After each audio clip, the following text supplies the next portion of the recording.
What's the latest you're hearing from the cleanup efforts, the containment efforts, the protection efforts? What's all going on down there? Well, we met yesterday with the president of BP and the Coast Guard and the other parish president. As we seen it coming around the west side, they did approve us to put 2 more of those jack-up boats out there with the cotton boom. We'll be moving those out today. One of them to the west side of Plaquemines to close to the Jefferson Parish Plaquemines line, and the other one to the far east, close to St. Bernard Plaquemines line. And I'll be meeting with Chris Roberts and Mayor Kerner this morning because we got to work as a team as this stuff comes towards the coast. And we'll be prepping them on exactly what these jack-up boats do and with the teams. And I'll be asking Tim Kerner to help staff it with a couple of the fishermen from Lafitte, coupled with the Plaquemines fishermen. So as this stuff comes into that area, it doesn't stop at the parish lines. And we need all the expertise we can out there about the waterways. Talking with Plaquemines Parish President Billy Nungesser.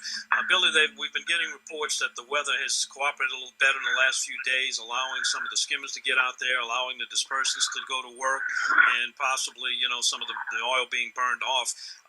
Have they made you feel confident that have we reached a no net gain on as far as the oil? Are they keeping up with what's being discharged at this point as far as cleanup and containment? Well, I don't think we really know. There's until they stop the flow completely, and we're making then everything we clean up, we're gaining ground. We're hoping this dome that they're planning on placing works will contain the oil, and then everything we clean up, we are making progress. But until they stop the flow, I don't think anybody can say that we're making progress. We're getting organized. We're out there. The efforts of the additional boom that BP has been bringing in, and I feel more confident in the team's coordination and efforts. We been going down to Venice for their briefings at BP and been a part of that, and that's been real helpful to be able to put our ideas and some of the fishermen that know the currents better than anyone to be able to have input with the BP team and the Coast Guard has been beneficial and helpful, I believe. Billy, from the latest projections you've seen, there's a tendency to forecast it to move further to the west. Is this going to threaten more areas in Plaquemines Parish, and is it also going to relieve the backside of the eastern side, or is it just going to extend the part that is threatened altogether? Well, I don't think we can let our guard down on the east side, and that's why we asked for additional jackups with the cotton boom to keep it out the marsh. I think it just widens the area that we have to protect and keep it out the marsh. It becomes a much greater area to watch, and we need to stay on our toes 24/7 because it's going to be a task at hand. And then again, the currents and the winds play tricks on you sometimes. And first we think it's moving close to the shore, it moves out away from shore. Next thing we know, it's drifting closer to Southwest Pass. So it's very tricky the way it's moving with the currents and the winds. And one thing we did discuss yesterday is to come up with a way to better mark and identify GPS its movement.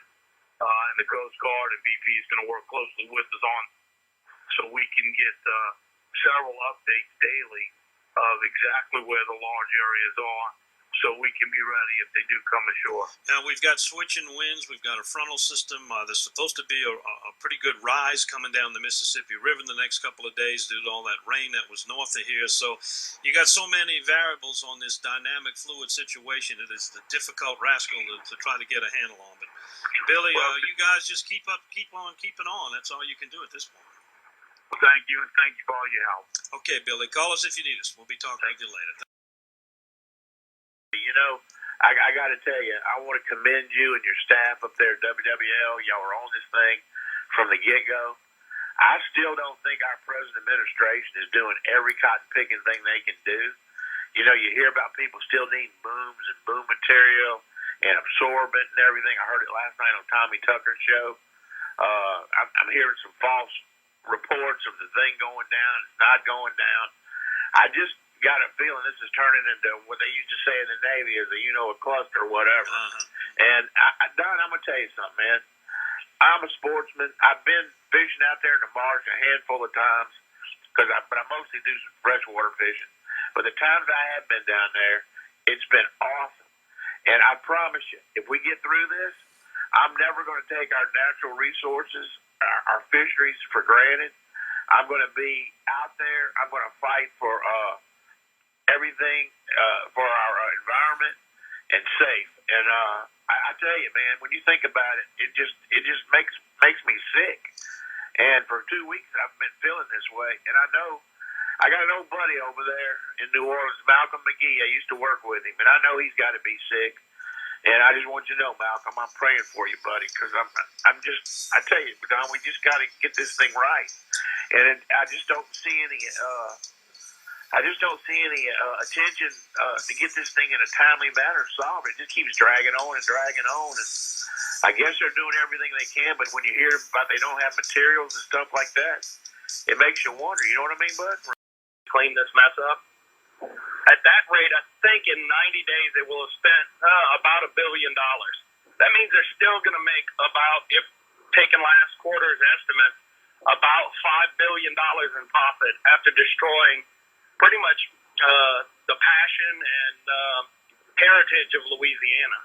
Yeah, but that's not taking into consideration all the lawsuits that are going to follow, all the money they've got to pay back for ongoing cleanup programs and people with lost incomes, and who knows what all is going to be brought up in this thing. The Valdez cost about $2.1 billion. So let's say for another $4 billion into that pot. Yeah, but how long ago was Valdez? That 20 years ago. Yeah, so I mean, figures are different. You got to allow for inflation. Well, yeah, and we also have to look at that $75 million cap, according to the Oil Spill Recovery Act. I mean, this literally could just be a blip on their financial radar. And what they're doing to, ask one of the shrimpers how this is going to affect his financial forecast. Oh, yeah, sure. Yeah, I mean, it's amazing. And as far as the poll question goes, I think it's going to be kind of difficult not to do business with BP because you don't know. I mean, who knows where the oil came from, right? Yeah, some of the stores have the orange and green BP logo. They're pretty easily identifiable, but you're right. You don't know who's selling their oil. Yeah, and I mean, a lot of those are small little businesses that, and I'm guessing, they're little proprietorships that rent out the BP brand for the gas. But yeah, it could be franchise owned. Could be mom and pop stores. I'm not sure about how that works.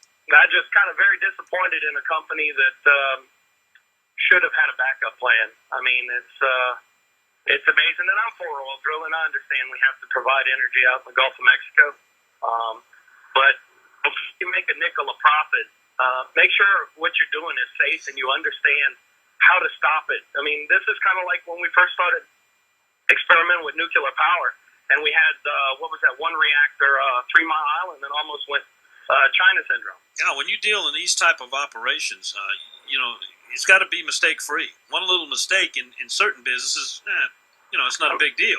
When you're dealing with nuclear power, and in cases like this, oil blowouts, it's a whole different situation.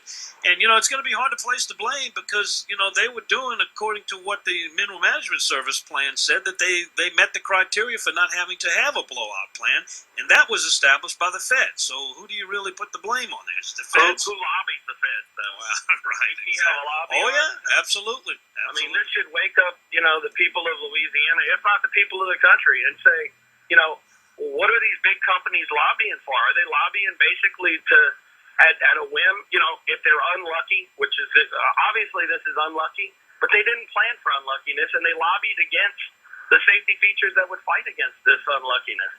I mean, it's just, it's the kind of problems that we see in government where these companies can come in with a whining and dining team and be able to basically destroy the wetlands possibly of Louisiana, soil the coast from Texas to possibly New York.